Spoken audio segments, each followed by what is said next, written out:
Sean bienvenidas y bienvenidos a otro programa más de Pleno. El día de hoy hablaremos de un tema que está muy candente y probablemente siga candente por los próximos meses tal vez. Pero bueno, estaremos platicando sobre el TEMEC, el Tratado de México, Estados Unidos y Canadá, y cómo esto ha influido a nuestro país, qué políticas ha impulsado Donald Trump, cuál ha sido la postura de la presidenta. Y pues el día de hoy tenemos a una experta en la materia que nos va a decir por qué sí es importante seguir defendiendo a nuestra soberanía nacional. La diputada Claudia Rivera. ¿Cómo está el día de hoy, diputada? Muy bien, mi querido Mauricio, muy contenta de estar aquí, de compartir contigo y por supuesto con el auditorio, porque a ver, las mexicanas y los mexicanos nos dieron el honor de servirles. Nos mandaron que atendiéramos unas reformas importantes a la Constitución, pero también hay algunas situaciones que van ocurriendo a bote pronto. Exacto. Y es importante que sepamos cómo estamos parados como país, cómo se van tomando las decisiones desde la presidencia de la República, qué nos toca hacer como diputadas, pero qué nos toca principalmente hacer como ciudadanas y ciudadanos. Entonces, por favor, con total confianza para que podamos ir fortaleciendo este diálogo. Sin duda es un sexenio que arrancó con muchos retos, ¿no, diputada? Sí, yo por creo, supuesto. Pero creo que es también una prueba para demostrar la capacidad que tienen las diputadas y diputados federales de Morena. ¿Qué piensa usted? Yo creo que un reto y una gran oportunidad, claro, ¿no? El reto sigue siendo apostar a esta concientización social, ¿no? A esta revolución de las conciencias, como le hemos llamado, que es lo que enarbola también a este segundo piso de la transformación.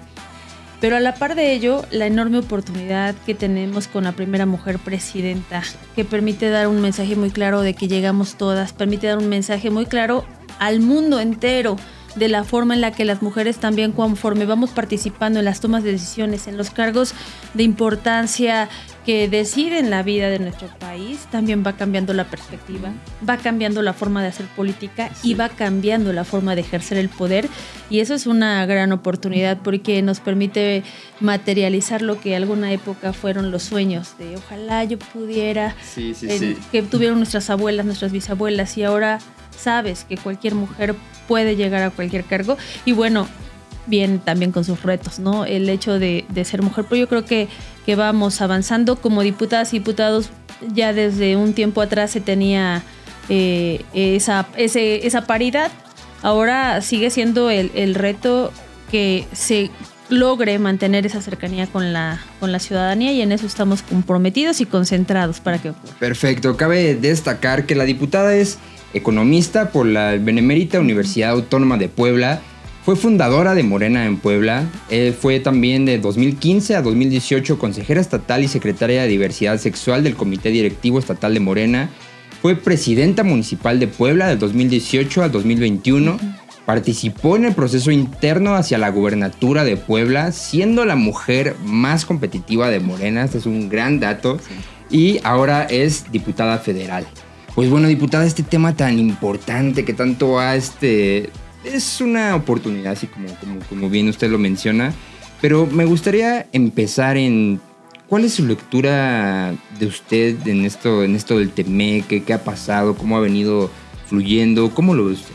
Pues mire, y es importante, yo creo que todos hemos ido dándonos cuenta de que con la llegada del presidente Donald Trump a los Estados Unidos, comienza una serie de incertidumbre en los mercados. A la par de ello, él comienza con ciertas declaraciones y sentencias de imposición arancelaria, cosa que violenta un tratado comercial que se tiene desde el periodo del presidente Andrés Manuel López Obrador. Les toca justamente a estos dos, a Donald Trump como presidente y al presidente Andrés Manuel, firmar el acuerdo y el tratado que sigue vigente a la fecha de hoy. Este TEMEC, y él empieza con estas amenazas de imponer aranceles, sobre todo con sus dos socios comerciales, México y Canadá, siendo México su primer socio comercial. Es decir, hemos tenido un desarrollo importante, una participación en esta relación interesante. Y entonces observamos que comienza con esta dinámica y las deportaciones masivas, y logramos ver quiero señalarlo así, porque logramos ver una forma en la que mandatarios hombres se van comunicando, ¿no? Sí, y el presidente Trump se caracteriza por ser estridente, por de repente acelerarse, dar manotazos, ¿no? Y él te suelta un arancel, y otros mandatarios varones le dicen, y yo te suelto otro. y yo manoteo 2 veces. Y nuestra presidenta Claudia Sheinbaum se para derechita, con firmeza. Muy serena. Dice, serenidad sí, y muy paciencia. Serena, exactamente. Tú, la hemos visto. Y dice, tengo que hacer estrategia, tengo que fomentar el diálogo, tengo que garantizar acuerdos, tengo que lograr que se entienda cuál es la relación y el deber que tenemos. Y al mismo tiempo, dejar en claro que jamás va a haber imposiciones. Sí. Coordinación sí, subordinación jamás. Sí, es decir, sin tener que gritar, sin tener que manotear, y le da una salida. Y hace que el presidente Trump se desdiga. Y vuelve a decir y se vuelve a tener que desdecir. Y eso está poniendo en claro 3 cosas, ¿no? La forma en la que se va haciendo esta ruptura de ejercer el poder y cómo lo puede hacer una mujer. Y una mujer que representa al primer socio comercial de Estados Unidos, que es México.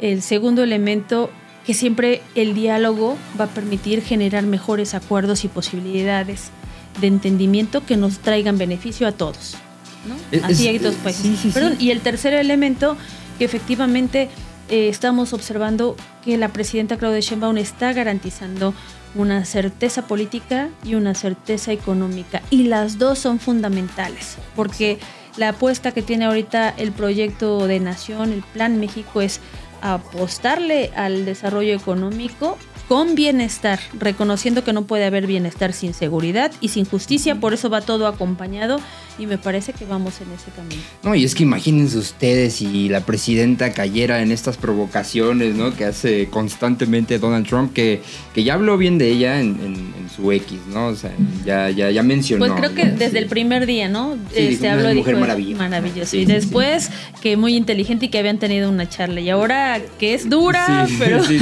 No, y es que yo resalto esto porque antes de todos estos tratados, estas negociaciones que ya hizo la presidenta, pues había mucha demeritación, ¿no? O sea, sobre todo sí de que es la primera mujer presidenta que llegaba, pero muchos tenían esta inquietud, sobre todo una derecha por ahí que andaba como demeritando mucho, pero sí resalto mucho esta postura que ha hecho, digo, que consigue de alguna u otra forma aplazar, ¿no?, los aranceles. Claro. Y ahora, diputada, yo tengo una duda.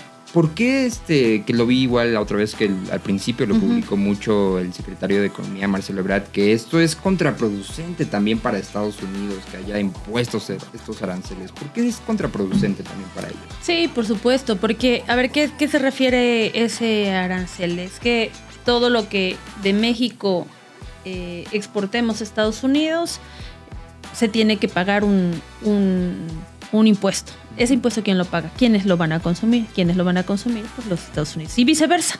Lo que nos manden para acá va a tener un impuesto. ¿Quién los va a consumir? El país que lo está recibiendo. Y entonces terminan pagando ese costo de esa decisión las y los ciudadanos. Por lo tanto, genera una afectación. Ahora, ¿qué dijo el presidente Trump? Que va a ir a impuestos recíprocos. Y esa es una cosa muy, muy importante que hizo saber y que hizo notar la presidenta. México no cobra aranceles, no tiene esa tarifa, por lo tanto no tendría por qué haber un arancel recíproco, ¿no? Porque a la fecha no le cobramos a Estados Unidos, y eso es lo que nos ha permitido un desarrollo en la dinámica comercial. Ahora, ante este escenario, la presidenta plantea 4 estrategias, ¿no? Plan A, plan B, plan C, plan D. Pero a la par de ello, el propio proyecto que echa a andar dice, bueno, pues por un lado, sí tenemos que hacer trabajo coordinado. No, la estrategia migratoria no puede ir violentando los derechos humanos, y entonces le vamos a entrar y vamos a darle garantía a nuestros paisanos, a nuestras paisanas, con este proyecto que se llama, o programa que se llama México te abraza, para que tengan facilidades de su trayecto.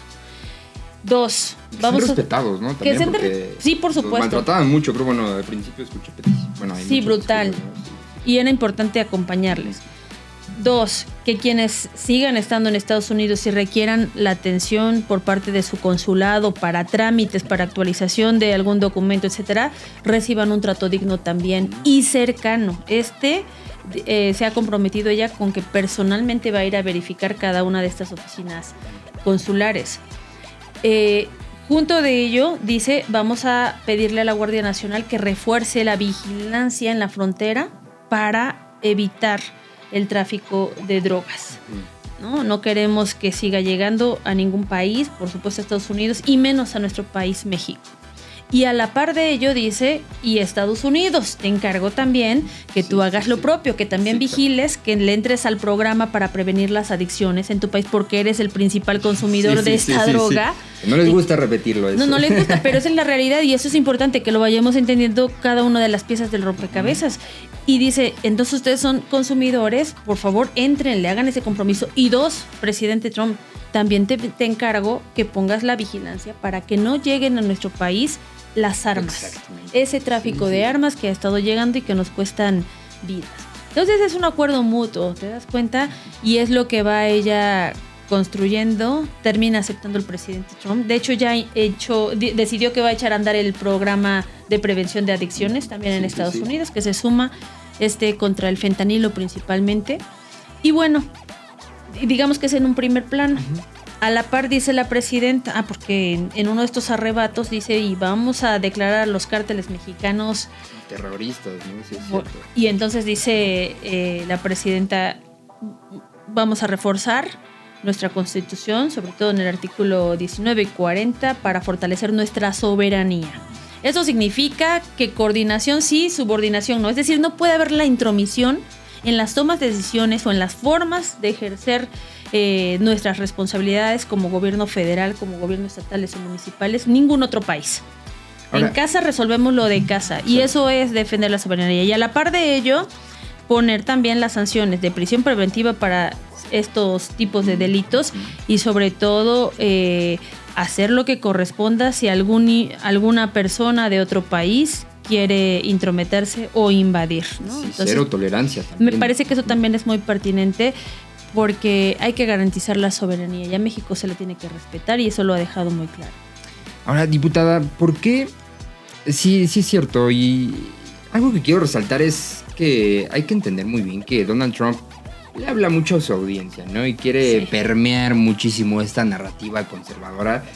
¿Cuál es la óptica de Morena o por qué es tan relevante defender nuestra soberanía en todos los sentidos, ¿no? Por ejemplo, la otra vez la escuchábamos a usted en una comisión de energía, que usted decía como, es que ellos, o sea, bueno, la oposición en el pasado, pues muy felices, ¿no? Vendían nuestros recursos a los extranjeros y demás. Y es en muchos temas, ¿no? Que creo que sale a la luz, también es una oportunidad para que salga a la luz. ¿Por qué es importante? Bueno, a ver, lo que busca ahora Estados Unidos es fortalecer su economía interior.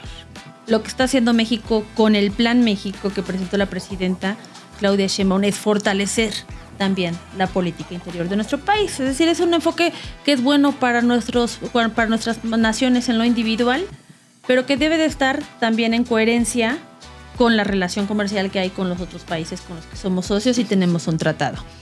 Entonces es importante defender, digamos, que la soberanía por ese medio, pero también es importante fortalecer la soberanía en aquellos recursos que le pertenecen al pueblo de México y que además son prioritarios, que son fundamentales. Por supuesto la producción de energía eléctrica, por supuesto también la producción de petróleo. Había una consigna que, como me acuerdo, y a lo mejor algunos de los que han ido a las marchas y estuvieron en la formación de este gran movimiento, se acordarán en aquella defensa del petróleo que decíamos en las consignas, país petrolero y el pueblo sin dinero, ¿no? Era este reclamo, ¿cómo le pasó esto a nuestro país teniendo todas estas riquezas? Y justamente la respuesta es porque en el modelo anterior, en el modelo económico y político, que era un modelo neoliberal, se fueron privatizando y se fueron concesionando sobre todo a capitales extranjeros. Eso debilitó las características. Esa fue otra reforma que también se aprobó de las empresas estratégicas, principalmente CFE y Pemex, y dejan de ser llamadas o nombradas en la Constitución como empresas productivas y se convierten en empresas de Estado. ¿Cuál es la diferencia? Para que también lo tengamos claro. Como empresas productivas, ellas tendrían que producir para competir en el mercado. Pero si a la par de ello las fuiste desvalijando, no le invertiste, pues las pones en una competencia donde es injusto, donde se vuelve inequitativo. Y repartiste esos intereses. Y le diste ventaja y les diste predios y le diste condonaciones de impuestos a las empresas privadas y entonces dejas desvalijada esta. aunque la nombraste productiva, no la puedes hacer competitiva porque ya no produce, y entonces la fueron desarmando. Y es lo mismo le pasó a Pemex, lo mismo le pasó a CFE.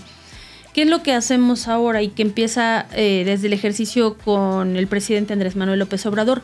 Fortalecerlas, reconocerlas como empresas estratégicas y que vayan produciendo para que se garantice la soberanía energética en nuestro país, que también va de la mano con la estrategia de la soberanía alimentaria, con el programa Sembrando Vida.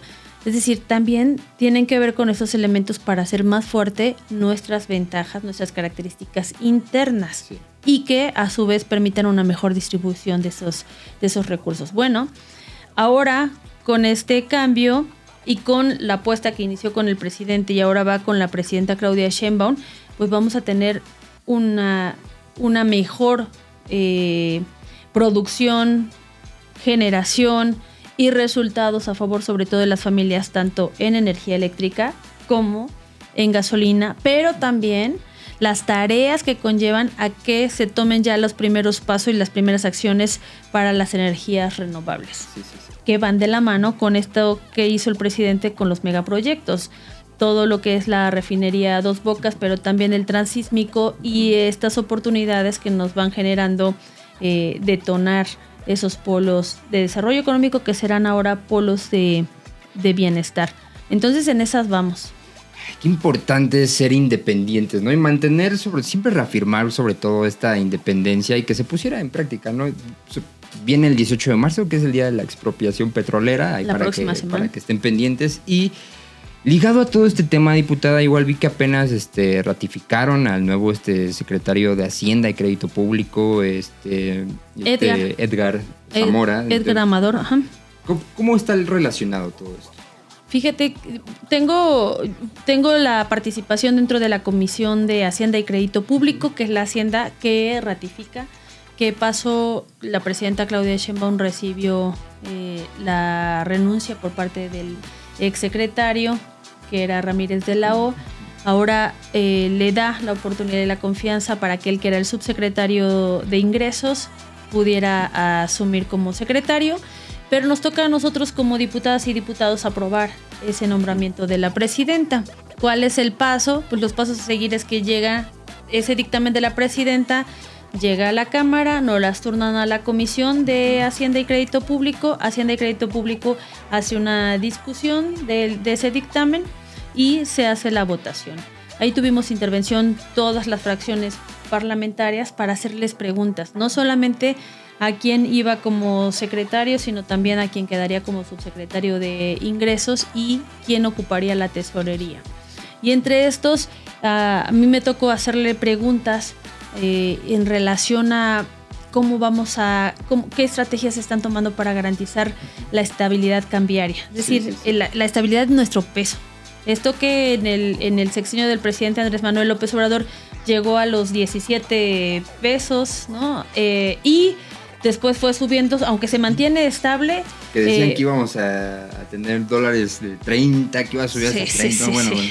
Bueno, los agoreros del fracaso estaban con esas conductas, ¿no? No debería de pasar, no sé, queremos que nos vaya bien a nuestro país, claro. Independientemente de que tengamos posturas políticas distintas, de que haya una oposición, hay temas que tienen que hacerse. Sí, que es el mismo mensaje de la unidad, ¿no? O sea, en estos tiempos, ¿no? Que va relacionado, ¿no? Así como somos todos mexicanos, ¿no? Es nuestro país, es nuestra soberanía, es nuestra tierra y es nuestra economía que tenemos que impulsarla, ¿no? Y hacer que funcione. Y bueno, pues justamente se ratifican y una de las preguntas era esa. Sí nos lo hicieron saber, que la estrategia va en el sentido de garantizar ante la especulación de lo que pueda pasar en Estados Unidos. Lo que tenemos que dar es esta garantía de una estabilidad en la política macroeconómica de nuestro país, una estabilidad en las estrategias de proyectos de inversión que lleguen, ¿no? Y este acompañamiento que se les va a dar para que ocurran esas inversiones. Ahí va de la mano de la mejora regulatoria, que también viene contenida en el Plan México y que la presidenta lo dio a conocer, ¿no? A través de esta Agencia Digital de la Transformación, y que permite no solamente que sea una medida recaudatoria, sino que combata la corrupción, que facilite los trámites, que los digitalice digitalice y que permita que las empresas en menos pasos puedan echar a andar y por lo tanto generar empleos, por lo tanto empezar a hacer esta activación de la economía. A la par de ello, que se le dé un acompañamiento y unas facilidades en el financiamiento a las que son pequeñas empresas o microempresas, que muchas de ellas son familiares, y que puedan entonces conectarse a las cadenas de suministro. Es decir, aunque son pequeñas, no siempre tienen la facilidad de conectarse a esta gran empresa que tenemos ya instalada en México. A veces es la dificultad de que les falta un documento, que no se han formalizado, que les falta una certificación ISO para que puedan ser proveedores directos. Bueno, pues ese acompañamiento se va a dar para que se conecten entonces de manera directa y entonces subsistan. Esta economía de encadenamiento es la que se procura, se le apuesta a que haya una estrategia de industrialización en nuestro país y que para 2030 estemos considerados como la 10ª potencia a nivel mundial. Y esas fueron parte de las respuestas que nos dieron. Hoy veo con gusto que el tipo de cambio está ya en 19, 19.80 me parece. Es decir, tuvo un mejor posicionamiento en nuestro peso y esas son buenas noticias. Sí, y aparte tengo entendido que el exsecretario Ramírez de la O va a seguir colaborando, ¿no? Con la Así es. Porque, surgió toda esta especulación de, ya la dejó, ¿en qué momento va a haber un desastre? No, se mantiene, se garantiza la estabilidad. El cambio de estafeta no solamente fue terso, sino fue con uno de sus estudiantes, de sus alumnos, ¿no? Pues sí, de sus discípulos. Y entonces eso facilita también el proceso, pero además va a continuar como asesor en la materia hacendaria, en la materia económica. Yo creo que está bien, ¿no? Nos fortalecemos, se le da la oportunidad a un perfil en el que personalmente tengo una buena opinión. Me ha tocado trabajar con él. ¿Con Edgar? Con Edgar, ajá. Nos tocó trabajar ya en 4 ocasiones en temas relacionados a la Comisión de Hacienda. Tuvimos un foro donde se habló justamente del Plan México y entonces eso nos ha permitido también desarrollar algunas estrategias, revisar el proyecto de egresos para 2025. Bueno, la ley de ingresos y el proyecto de egresos. Sí. Y aunque fueron mesas de trabajo muy técnicas, la verdad es que han sido muy dinámicas, porque ese es parte de su perfil también del secretario Edgar Amador. Y entonces yo veo con buenos ojos, veo a un hombre comprometido, pero también con conciencia social, ¿no? Muy importante. Y con capacidad y conocimiento técnico. Pues bueno, mira, ya les acaba toda una cátedra a la diputada. Cualquier cosa van a tener que preguntarle en sus redes sociales. Y diputada, le tengo aquí una pequeña dinámica que quiero que... Le voy a decir ciertas palabras y lo primero que a usted se le venga a la mente, ya sea una frase, una palabra, la va a definir. A ver. Vamos con la primera. Aranceles ilegales. Algo que se tiene que revisar y reformar.